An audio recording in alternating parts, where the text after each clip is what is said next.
Em mais uma edição, o Cinep MS traz mais uma vez o Papo de Gestão. E hoje nós estamos muito honrados, felizes. Primeiro porque nós estamos vindo de mais um evento maravilhoso que o Cinep promoveu nesta manhã.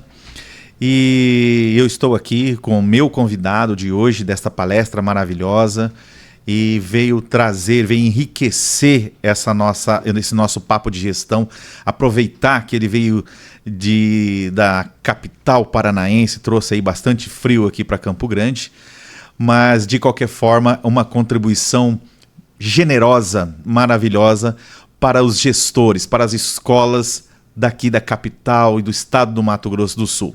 Eu estou aqui com meu amigo Emerson, tá? No qual eu já habituei me chamar de amigo por conta do grau da nossa afinidade, da nossa proximidade e dos assuntos que são extremamente conectados. O Emerson é fundador da School of Schools. Ele traz para nós uma série de oportunidades e de experiências, e essas experiências envolto de soluções educacionais para os nossos diretores. Emerson, muito obrigado. Uma satisfação de novo enorme ter você conosco e a gente poder ter esse papo de gestão, essa coisa leve de nós podermos levar para o nosso afiliado, levar para os diretores o que há de melhor em solução do que está acontecendo hoje no nosso país. Muito obrigado pela sua presença. Obrigado, Aldi, pelo convite. Foi uma honra estar aqui com vocês aqui em Campo Grande. Passei frio hoje aqui, viu?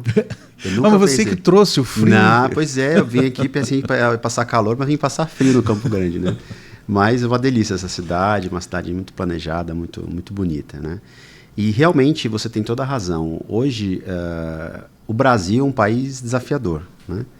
Então, o mercado educacional de rede privada, né? De educação básica, né, ele está passando um processo muito desafiador de aumento de competitividade, né? Então hoje você tem uma demografia no Brasil que ela é desfavorável, né, ou seja, ela está reduzindo, então aquele boom de crianças, de nascimento, isso daí o IBGE já tem trazido essas informações para a gente, né, ou seja, uma queda de natalidade em torno de 1% para mais ao ano nos últimos 20 anos. Então, isso obviamente impacta em toda a sociedade, né? Então, a gente tem falado bastante de previdência no futuro e, obviamente, isso vai trazer para todos nós uma mudança social que a gente precisa se ajustar e, obviamente, a escola foi a primeira afetada porque a gente recebe as crianças, a criança e o adolescente é a nossa matéria-prima, né? Então, eu diria que temos aí um desafio significativo e acho que o que a gente falou hoje pela manhã, né, para o nosso bate-papo ali de tantos desafios, é justamente para a gente tentar ajudar esse líder educacional, que é o dono da escola, o mantenedor, o diretor, que hoje ele tem que ser não só um pedagogo, mas ele tem que ser um jurídico, ele tem que ser um marqueteiro, um financeiro, um terapeuta, né? É muito difícil você conseguir congregar todos esses papéis numa pessoa só. Então, precisamos de ajuda. E o Emerson, para chegar até aqui em Campo Grande, com esse know-how, com essa experiência, qual é a trajetória do Emerson? Como que foi construído essa persona com essa gama, com essa competência, para poder trazer esses esclarecimentos e poder ajudar tanto empresário, principalmente no segmento educacional? Maravilha. Bom, eu estou há mais de 20 anos no mercado de educação propriamente dito, mas trabalho desde cedo. Eu comecei a trabalhar com 12 anos, né? Então, tenho uma jornada grande na área profissional, mas na educação eu comecei na Abril, na editora Abril, saudosa editora Abril, onde Abril, o Dr. Roberto Tifta, o dono, né, quando eu estava trabalhando lá, decidiu comprar as editoras Attica e Scipione, e ele montou um grupo de executivos para fundar o braço educacional da Abril, que foi aí que nasceu a Abril Educação, e eu fui junto desse time ajudar a organizar, a estruturar, né? Na sequência, depois de alguns anos, eu fui para o Paraná, né, para assumir aí a parte editorial do Positivo. Então, fiquei lá durante 12 anos como CEO da operação. E a área privada do Positivo sofreu uma aquisição pela Arco Educação e eu fui junto e voltei para São Paulo. né? Certo. E lá fiquei mais 3 anos, fiz mais um processo, liderei a Escola da Inteligência, Dr. Augusto Cury, né? Que acabou vendendo para a Arco também a empresa. E depois que encerrou esse processo, aí que eu decidi mudar minha carreira e pensei, olha, está na hora de empreender, né? Apesar que é um desafio enorme, né? Uma mudança de vida, de perspectiva. Uma coisa é você ser um executivo, outra coisa é ser empreendedor, são coisas muito diferentes. Então, para mim, foi um processo profundo de aprendizado e tomei 2 decisões. A primeira, eu fiquei sócio de escola, né? Então, aí eu fiquei mais maluco ainda, né? Porque ser dono de escola não é uma decisão muito, né, trivial, né? Mas eu senti a necessidade porque eu queria conhecer o outro lado do balcão, porque eu sempre tive do lado do provedor de soluções educacionais para escolas, mas entendia que precisava contribuir um pouco, entender o drama da escola Você precisava de alguma forma fazer esse laboratório para você poder entender a dor, a perspectiva, o sonho, enfim, toda essa operacionalidade do outro lado da mesa. Exatamente. E aí, como também tive muito contato com escolas ao longo da minha jornada, se confirmou a tese de que o grande desafio hoje da escola da educação básica brasileira privada é a gestão, né? Ou seja, a gestão ela afeta diretamente a qualidade de ensino. Eu não vejo uma escola que ela consiga manter qualidade pedagógica, qualidade para as crianças e adolescentes, se ela não conseguir pagar o 13º em dia dos professores, se o mantenedor não tiver paz e sossego de conseguir investir na escola, né? Então, o que eu vejo num Brasil que tem esse desafio que eu falei para vocês de demografia, que tem um desafio nos últimos 20 anos, o crescimento do número de escolas particulares no Brasil, e um custo de capital como é o nosso, né?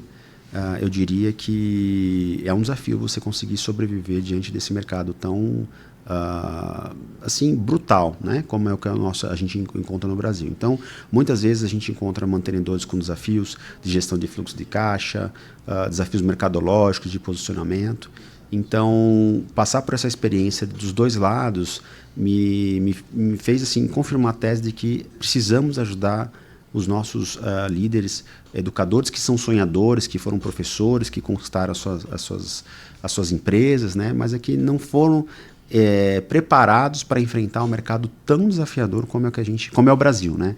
O brasileiro, eu diria que o empreendedor brasileiro, ele é um ser diferente, né? A gente realmente tem, como diz na minha terra, couro de jacaré. A gente aguenta bastante coisa, mas a gente precisa se preparar, porque senão a gente é engolido pelo sistema, né? Eu acredito muito, Emerson, que as nossas primeiras conversas, a nossa conexão, ela vai muito de encontro, exatamente por conta que esse também é um grande desafio do Cinep hoje, aqui do Mato Grosso do Sul, acredito que em toda a federação. É exatamente esse ponto que eu acho que ele é o mais sensível, porque uma escola, ela sempre nasce de um sonho, de uma paixão, de uma pedagogia, de uma empatia, de carinho, de amor, e que há umas 2, 3 décadas atrás, eu acredito que existem cases de sucesso que, com esse viés, ele conseguiu avançar e prosperou muito. Mas nós sabemos que, na atualidade, com a dificuldade, no que você já mencionou, com taxa de natalidade, políticas públicas, educacionais, são medidas extremamente avassaladoras que ela vem fazer com que esse sonho, muitas das vezes, ele possa virar um pesadelo. Então, o papel do Cinep, e inclusive de trazer profissionais como você, para poder estar trazendo a clareza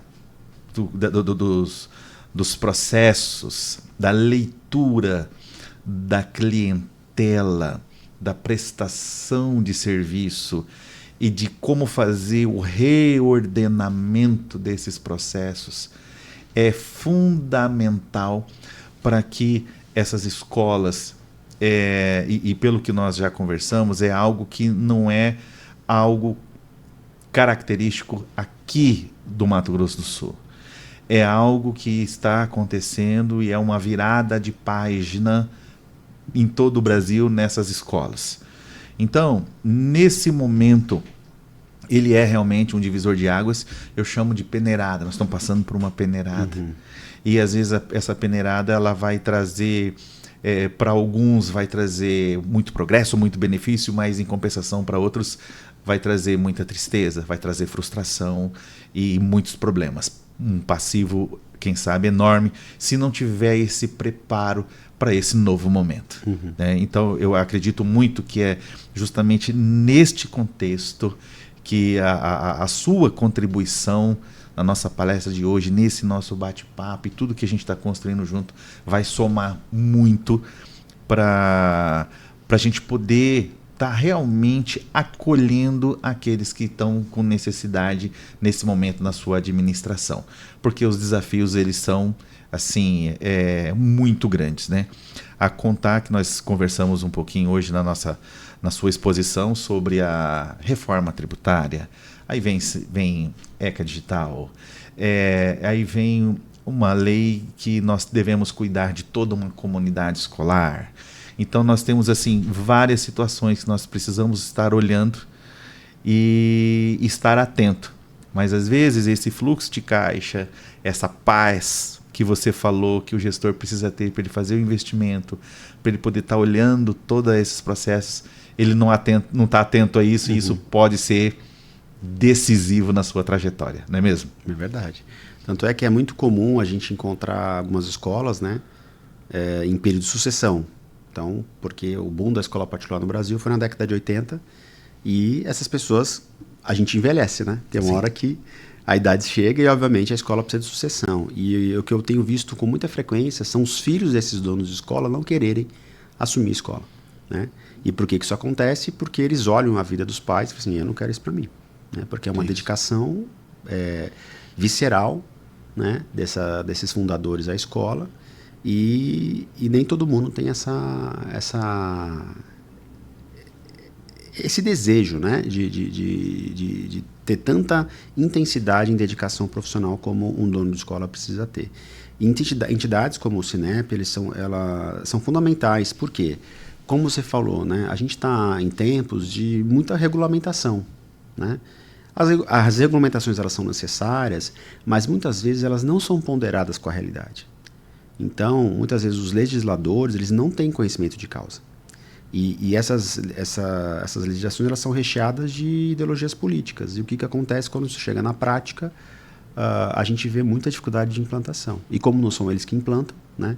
Somos nós, a sociedade, o empresário, né?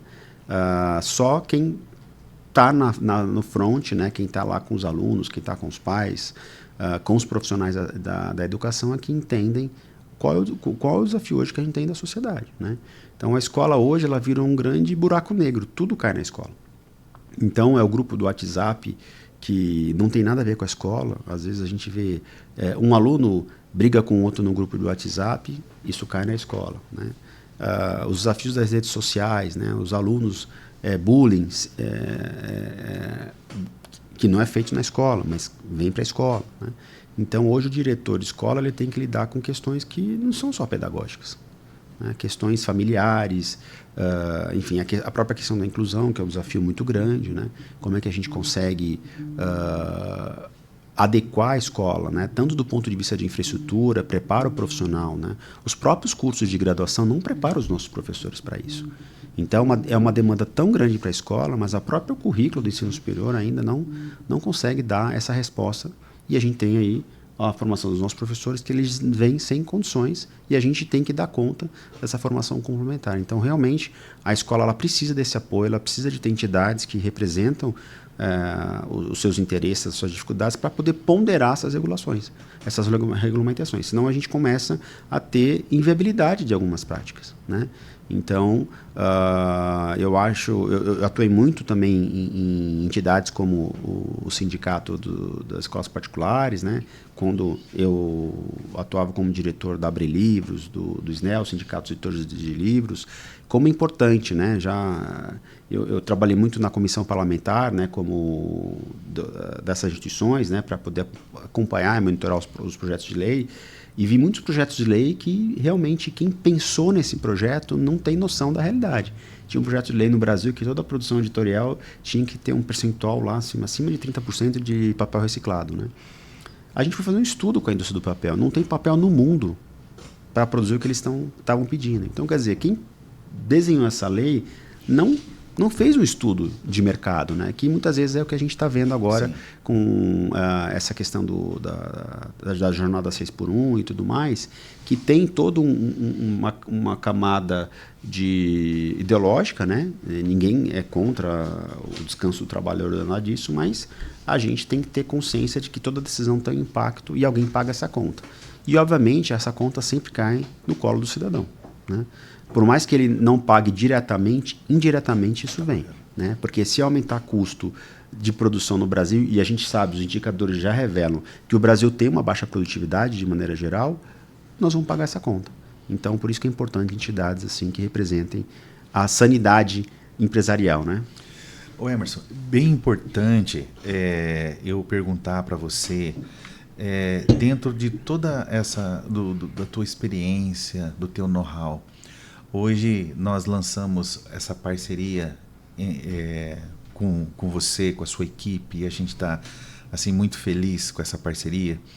E hoje, o que o Emerson, como consultor, ou quanto fundador da School of Schools, ele pode estar contribuindo com os nossos diretores?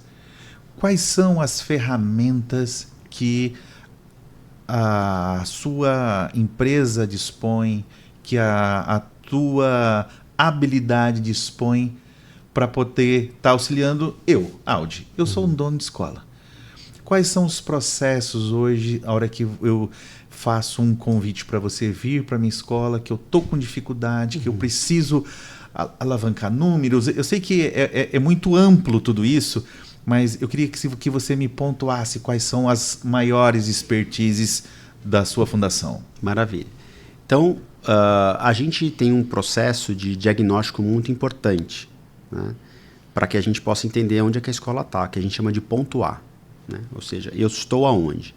Então, a gente navega por algumas áreas para poder ajudar a escola nesse aspecto. A primeira delas é a área financeira, né? Então, dentro da área financeira, a gente traduz o status financeiro da escola de uma maneira que o mantenedor, o diretor, ele consiga se enxergar do ponto de vista da rentabilidade, do fluxo de caixa, e conseguir se comparar com o setor. Porque uma das grandes dores hoje do empresário de maneira geral, mas sobretudo do empresário escolar, é a solidão, né? Então, você dono de escola, tem uma hora que você olha para o lado, é só você. Tem ninguém. Não tem ninguém. Então, o que a gente ajuda é trazer uma perspectiva de como você está, individualmente e coletivamente, em relação à sua performance financeira. Muitas vezes, a escola, o financeiro dela fica na mão do contador, e o contador ele não é um gestor financeiro. Ele tem um outro papel, um papel tributário, um papel diferente. Então, ele não traduz a realidade financeira da escola para o mantenedor. Também, tanto é que é muito comum, nas minhas conversas com os mantenedores, eu perguntar como é que é a sua margem de contribuição, como é que é o seu lucro operacional bruto, quais são os indicadores que... Ele não consegue me responder, né? Porque ele não tem esse hábito, isso não está dentro da rotina de análise deles, né? Um outro ponto importante que é o marketing, né? E muitas vezes quando a gente fala de marketing escolar, a gente pensa só na peça publicitária, né? No anúncio que vai no Instagram, e não é isso, né? O papel do marketing, eu fui profissional de marketing muitos anos antes do mundo educacional, né? Eu tive oportunidade também na Coca-Cola, empresas que eram muito voltadas para o marketing, né? E o papel fundamental do marketing é gerar demanda. É para isso que o marketing serve, né? Então, a pergunta que eu sempre falo para os mantenedores e para os profissionais da área de educação é: o teu marketing está gerando demanda? O que é gerar demanda? Ele tem que atrair famílias para dentro da escola, né? E não adianta só atrair famílias se você não tem uma visão comercial. E essa palavra para a escola, ela é um pouco pecaminosa, né? Parece que a gente está infringindo né? Aquela santidade que gira em torno da escola. E não tem nada de pejorativo no termo comercial. A escola precisa aprender a vender. Porque hoje, no mercado competitivo, você não pode ter simplesmente uma venda passiva. Você tem que ter uma venda ativa. Você tem que conseguir enxergar quais canais de vendas que existem na sua escola, como é que você gerencia esses canais, e isso atuando em concomitância com marketing. Então, marketing e vendas tem de ser dois processos muito bem estabelecidos nas escolas. E que eu vejo que a maioria das escolas não tem isso. Um outro ponto importante é a gestão de pessoas. Por quê? O que é uma escola? É um monte de gente tentando se acertar ali no dia a dia, né? Então, pouquíssimas escolas têm prática de gestão de pessoas. A escola deveria ser o estado da arte de gestão de pessoas, porque a gente depende única e exclusivamente de pessoas, né? E o quantitativo é relevante, exatamente, é expressivo. Exatamente. Inclusive, um dos maiores custos, né, de uma escola são pessoas, né? Então, o nosso desafio aqui, como é que a gente ajuda a escola a entender o seu clima organizacional, né? Muitas vezes é muito tenso. Por quê? Porque, como eu te falei, a escola, eu brinco, a escola é muito parecida com o hospital, né? Porque os clientes ficam hospedados dentro dela, né? Então, o dia inteiro você tem um aluno lá dentro da sua escola. Então, isso gera uma tensão, uma responsabilidade muito grande, né? Eu estava conversando com um amigo meu recentemente, e ele tem um filho na idade de educação infantil, né?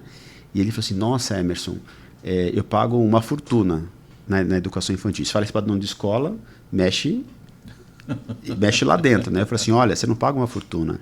Você tem noção da responsabilidade que a gente tem quando a gente recebe o seu filho dentro de uma escola? Porque parece que é só uma sala de aula, né? E não é isso. Ali tem todo um cuidado, tem toda uma proteção, tem toda uma segurança que a gente proporciona para essa criança. E uma responsabilidade civil e criminal que nós temos quando a gente acolhe uma criança e um adolescente. Então, é um valor muito grande que a gente gera para a sociedade. E isso precisa ser entendido e traduzido para que a escola possa, dentro do seu corpo de profissionais, né, seja ele do corpo docente, do administrativo, eles têm que entender essa responsabilidade e estarem preparados, né? E, ao mesmo tempo, a gente tem que cuidar dessas pessoas, porque o nível de estresse hoje delas é muito alto. Né? A gente tem visto um adoecimento, a quantidade de atestados que a gente recebe. Por quê? Porque a gente está no momento da sociedade que a gente está passando por um desequilíbrio de relações, né?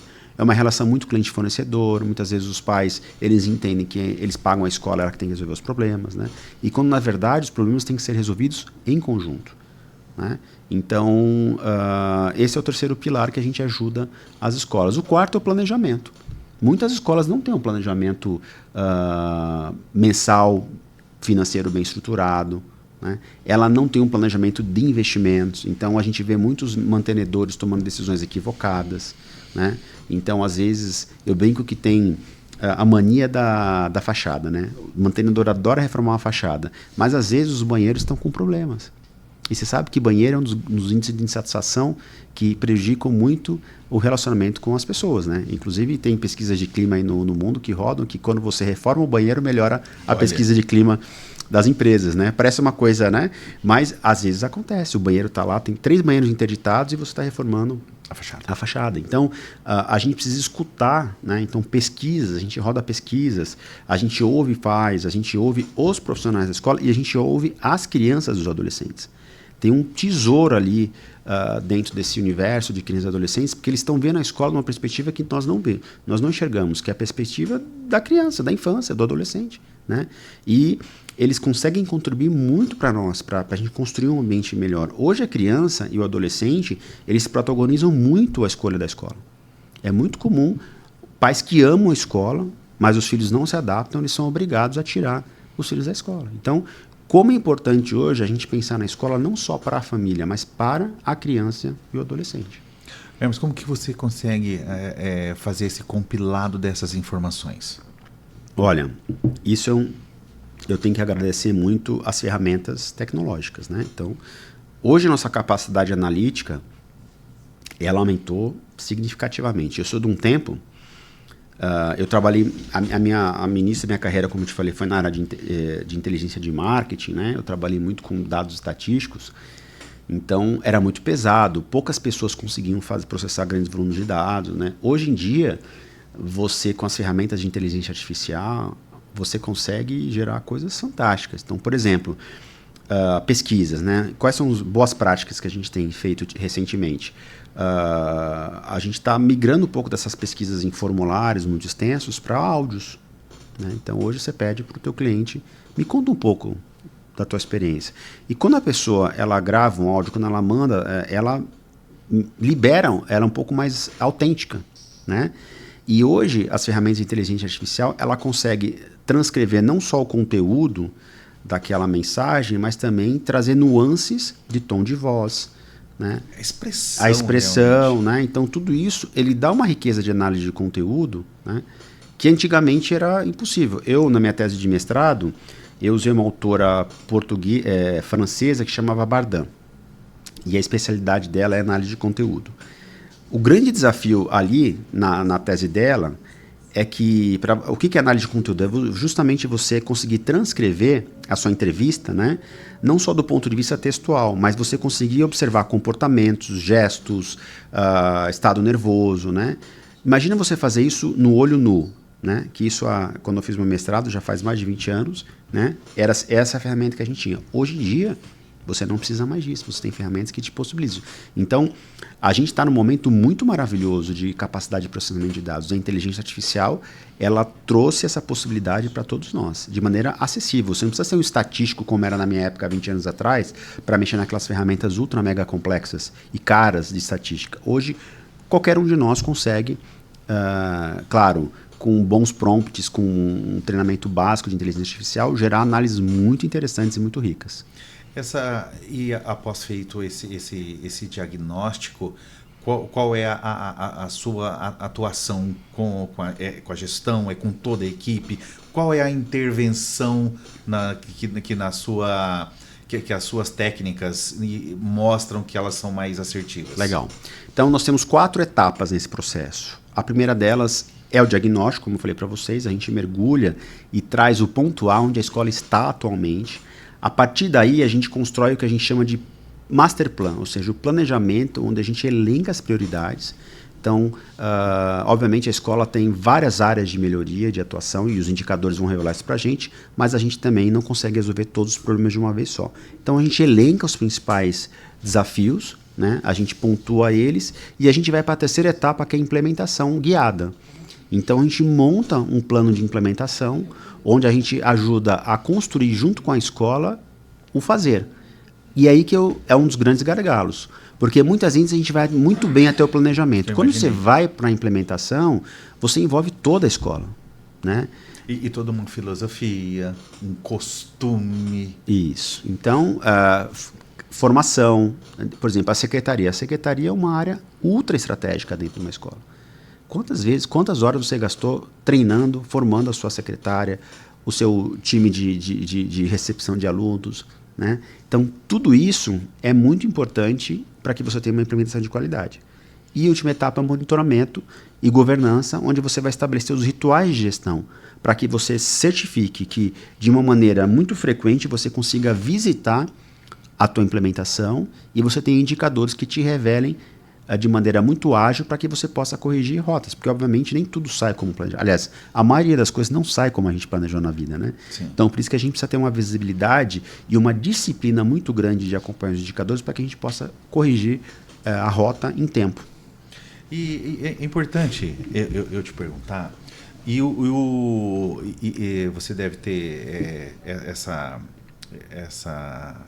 ter mensurado isso. Quando é feito todo esse trabalho, qual é se a gente pode chamar assim, qual é o nível de satisfação, ou é o nível de que, fala assim, puxa vida, fez a diferença na escola do Audi e eu segui um caminho, e após esse período tem um período de manutenção, tem uma recorrência? Como que funciona esse processo? Maravilha. Então, as escolas que já passaram por essa jornada conosco, né, então a gente tem um controle disso, obviamente, porque o sucesso, obviamente, do nosso trabalho ele tem que refletir no sucesso da escola, né? Então, é um trabalho que exige disciplina, né, da escola e nosso. mas quem fez a lição de casa, quem concluiu a jornada, teve resultado tanto em crescimento de receita, como uma melhoria significativa da rentabilidade. Sem nenhuma pirotecnia, sem nenhuma revolução, né? Simplesmente fazendo arroz com feijão. A escola é como um carro. Tem milhares de parafusos. E você tem que apertar muitos parafusos o tempo todo, né? Então não tem uma bala de prata. Você tem que o tempo todo estar passando pelos principais processos e ver se a coisa está andando bem, né? Então isso exige disciplina. E a escola ela é caótica, né? Eu brinco, para quem gosta de cozinhar, você faz um molho de tomate, então você pega lá o tomate e coloca no liquidificador e você vai bater. E uma coisa que é engraçada, molho de tomate pula, né? Então não fecha a tampa desse liquidificador, você vai ver o que vai acontecer com a sua cozinha. Sim. Isso é escola. É o tempo todo o caos rondando o diretor. O diretor ele chega de manhã, lá chega às 7 horas da manhã na escola, 6 horas da manhã na escola, ele tem uma lista com 10 itens. Você sabe disso que eu estou falando. Você chega no final do dia, você consegue fazer 3. Só que aqueles outros 7, eles acumulam para outro dia. Então essa é a vida... E amanhã tem mais 20. Exatamente. Essa é a vida do diretor escolar. Então, nosso trabalho aqui é tentar trazer ele para uma realidade seguinte. Olha, quais são os 3 mais relevantes e que você vai fazer e vai resolver. Né? Então, quando ele consegue, a gente consegue colocar isso no ciclo, o resultado ele vem. Maravilha. E a ideia, me conta um pouco do material didático. Legal. Então, a gente também tem essa contribuição para as escolas, né? Então, a gente pensou no material didático que ele tem 3 grandes blocos, né? O primeiro deles é o currículo tradicional, né? Ou seja, língua portuguesa, matemática, história e tudo mais.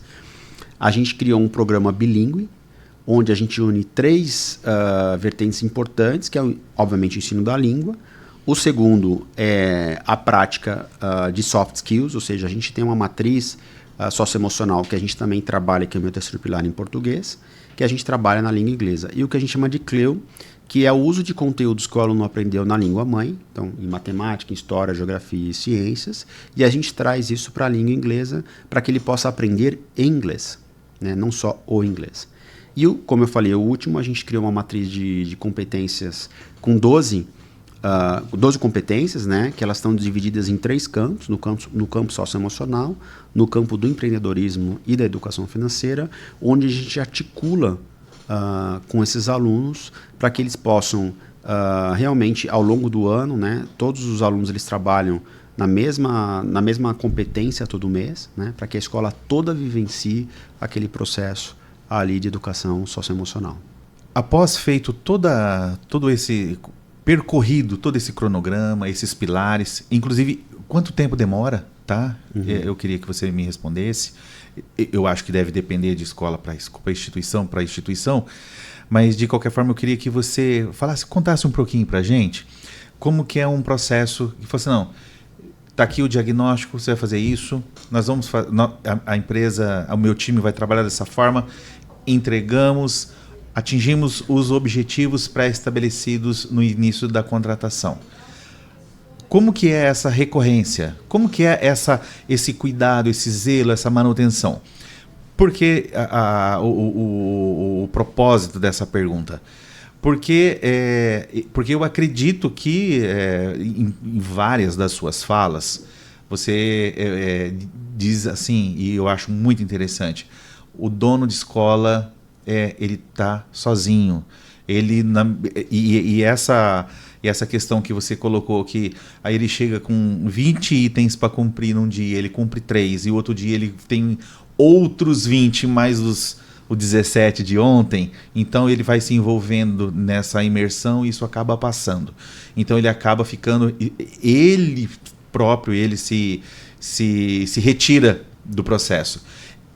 Qual é a manutenção para garantir que essa sustentabilidade ela perpetue?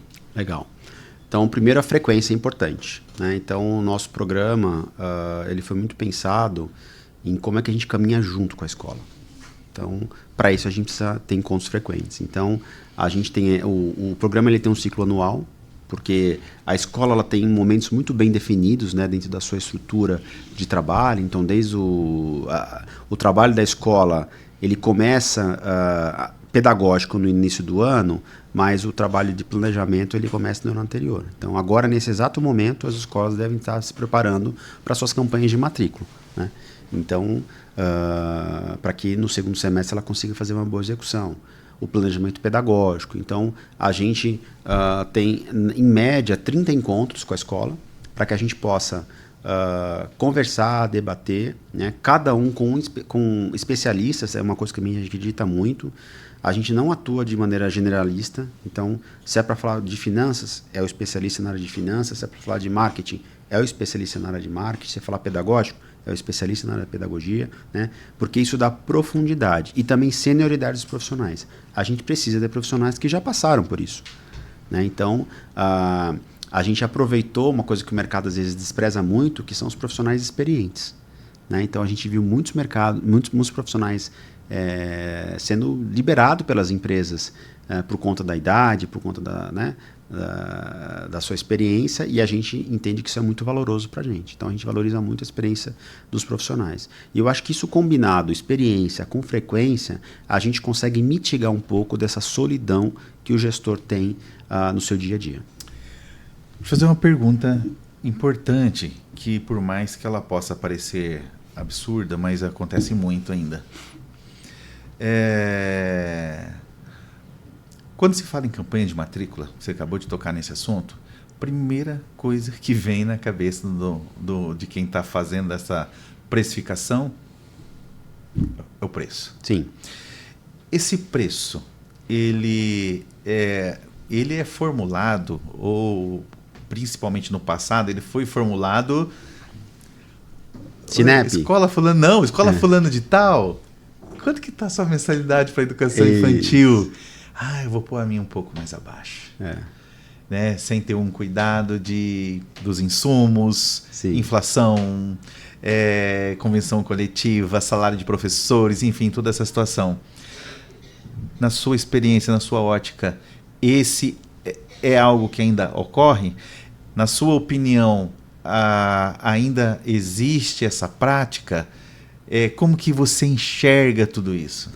Infelizmente, essa prática é muito predominante, né? Esse é um dos temas que eu mais debato com as escolas. Você sabe que precificação é um dos temas mais estudados do mundo, né? No mundo dos negócios. Eu tive a oportunidade de estudar numa universidade americana e é impressionante como isso é valorizado, né? No mercado que nós temos os grandes papas aí da precificação, que é o mercado americano, né?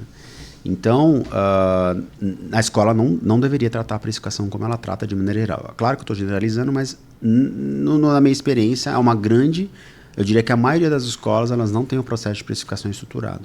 A precificação, ela não é só uma questão financeira, né? Então, muitas vezes, a gente delega a precificação para uma área, para o responsável financeiro da escola e tudo mais. Ela tem, sim, a componente importante de entender os seus custos, né? Que é o que é tangível. Você sabe o que você gasta, você sabe como que a sua escola está organizada, quanto que você paga de aluguel, quanto você gasta com água e tudo mais, né?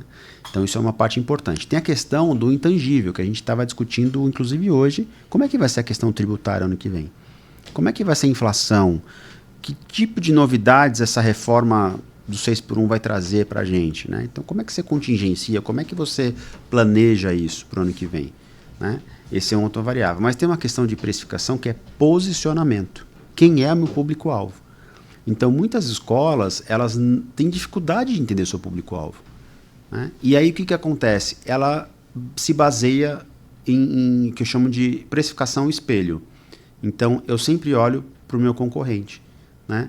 E aí eu não consigo ter a minha identidade de preço. E quando a gente fala de preço, a gente fala tanto do preço de tabela, né, que a gente fala, como a sua política de descontos.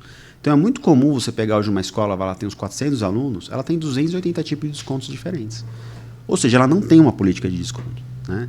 Então como é que ela consegue gerenciar? Muitas vezes ela nem tem essa consciência.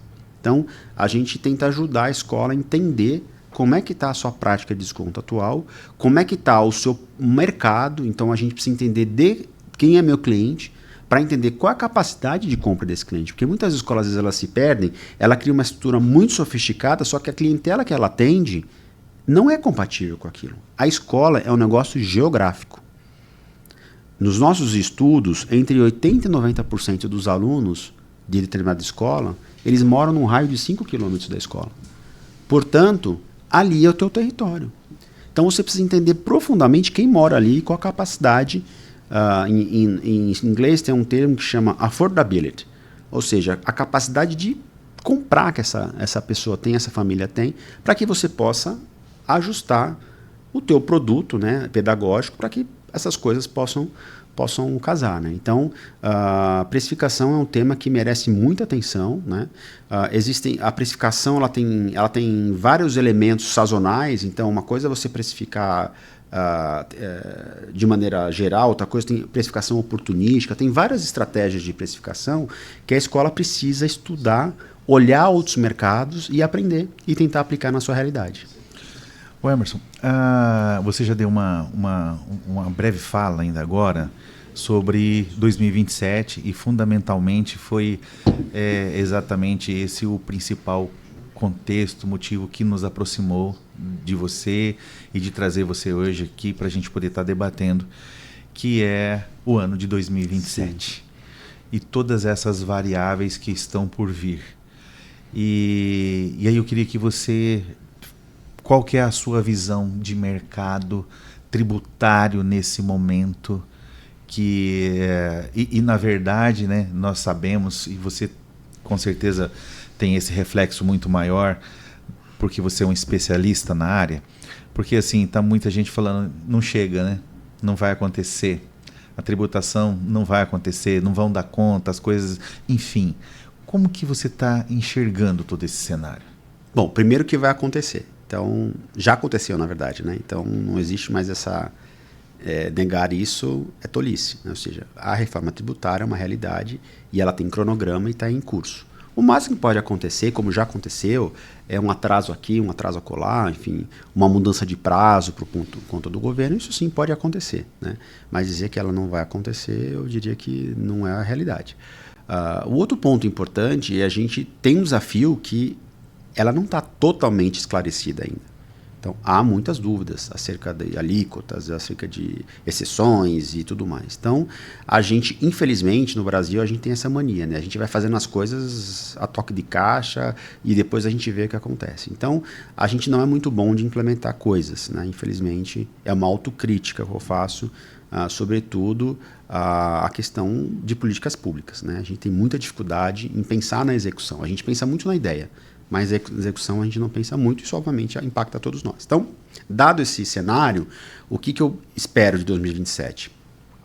Um ano que nós vamos ter que ter muita cautela, no sentido de nos prepararmos para talvez um pouco mais de aumento da taxa de juros, talvez uma tributação para alguns setores maior do que eles estão acostumados, né? Porque quando a gente fala de uma reforma tributária, não é simplesmente eu pagar mais tributo ou menos tributo. Existe um custo oculto por trás que as empresas têm, que é de se adaptar a essa nova realidade. Tudo custa dinheiro. Então é sistema, é gente. Imagina o que a gente vai ter que formar de pessoas para entender de como é que funciona isso, os contadores. Então é uma mobilização muito significativa. E a escola, obviamente, ela vai ter que se adaptar e se estruturar para isso. Não é simplesmente só uma questão, essa reforma ela vai trazer elementos que não diz respeito só à minha instituição, mas às minhas instituições fornecedoras também. Então essa história de crédito tributário, né? Em grandes corporações isso já é mais comum, mas para a pequena e média empresa isso não é tanto comum. Para exemplificar, eu achei genial aquele slide do iceberg que você colocou hoje na palestra. Uhum. Porque o que nós costumamos observar é só o que nós conseguimos observar, o que está sob água. Isso. E o impacto, se nós formos analisar, o impacto tributário em cima da prestação de serviço educacional, perto das outros segmentos, ele é relativamente baixo. Uhum. Só que o que está submerso, que é exatamente esse ponto que você está falando, que são todas as outras alíquotas indiretas que estão ali neste processo que vai impactar no nosso negócio. É claro, porque nós compramos serviços e compramos produtos. Então a gente não pode só olhar a nossa indústria somente, né? Então você compra limpeza, você compra insumos de materiais de escritório, você compra serviços de tecnologia, tudo isso vai sofrer e tem alguns setores que vão aumentar significativamente a carga tributária. E obviamente isso vem para o nosso plano de custo. 2027 começa hoje, então. Sim, já começou. Já começou, e se a gente quiser ter sucesso, a gente precisa se preparar muito. Eu diria que eu não quero ser pessimista no sentido de que 2027 vai ser uma tragédia, não é isso. Mas é um ano, e eu acho que isso vai cada vez mais ficar presente no Brasil. A gente tem que entender o seguinte: nós, cidadãos comuns, nós não estamos concorrendo mais somente com o nosso vizinho. A gente está num mundo globalizado que concorre globalmente. É isso que o Brasil precisa acordar. Né? Precisamos entender que nós, como nação, precisamos melhorar a nossa competitividade. E isso só vai acontecer se a gente aprender a se planejar e se a gente aprender a executar com excelência aquilo que a gente planejou. Né? Então, isso vale para o microcosmo da escola. Então, a escola que vai sobreviver é aquela escola que se planejou, se preparou e que executou com qualidade. Porque muitas pessoas perguntam para mim: Emerson, vale a pena então ter escola? Né? É a mesma pergunta. Vale a pena ter empresa no Brasil? Claro que vale. Com certeza vale. Empresas bem geridas. Empresas mal geridas não vale a pena você ter uma empresa mal gerida.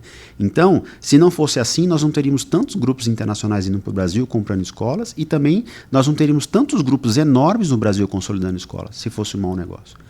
Então, o mercado de educação, assim como diversos outros, né, como o agro e outros, são promissores, né, trazem bons resultados, desde que bem gerenciados.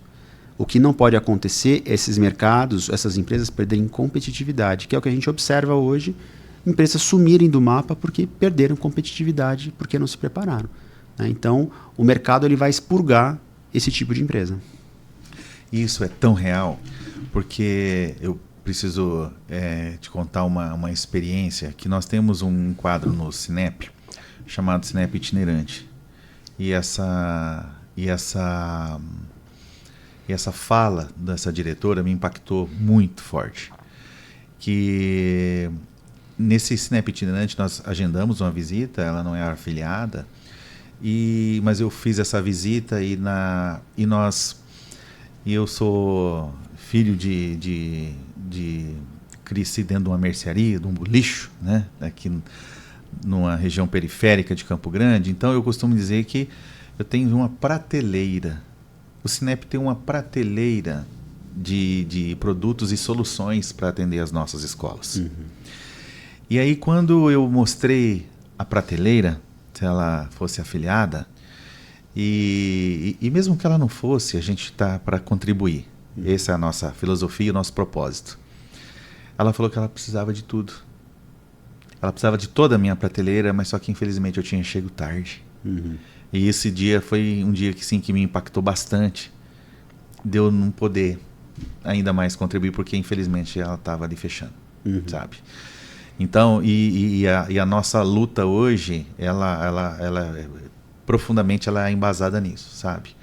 Ela chegar no lugar onde as pessoas ainda estão sozinhas, não sabem que tem esse apoio, e esse apoio existe. É o Cinep, e do produto que não tiver na prateleira para servir, eu ainda estou indo atrás, a minha equipe, a minha diretoria está indo atrás de pessoas como você, de profissionais como você, para a gente estar contribuindo com esse mercado que ele é tão significante na educação, mas principalmente na educação do país.